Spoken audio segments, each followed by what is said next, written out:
Hindi na nakahintay ng anumang order ang pamuna ng Pasig City. Pinangunahan na nila ang pag-iba sa mga kabahayang kinahulihan ng iba't ibang klaseng droga na tinaguri ang tiyangge ng Cebu sa lungsod na ito. Armado ng mga martilyo, pangkalas at kung ano-ano pa, kasama ang ilang mga opisyal ng Pasig City. Bahala na kung kami reklamo, kung sino magre-reklamo. Ito, ang sa tingin namin ito, dahil kasi nagiging issue, pati politika, pumapasok si Dudut dito.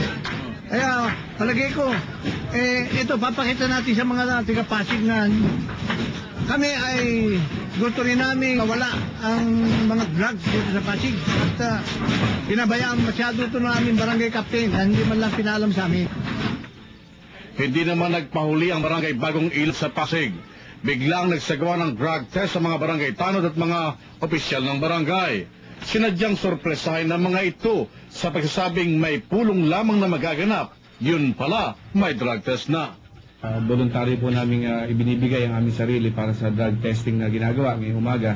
At lahat po ng empleyado ng barangay, kasama po ang sangguniang barangay ng Bagong Ilog, ay pumaloob sa drug testing na tinatawag natin. At ito po'y panimula lamang dahil ito po'y kampanya ng ating barangay. At sa mga susunod pong araw ay ipatatawag po namin ang aming nasasakupan para sa isang dialog o ugnayan para magkapalitan po kami ng suwestyon o programang dapat na ipatat ng barangay.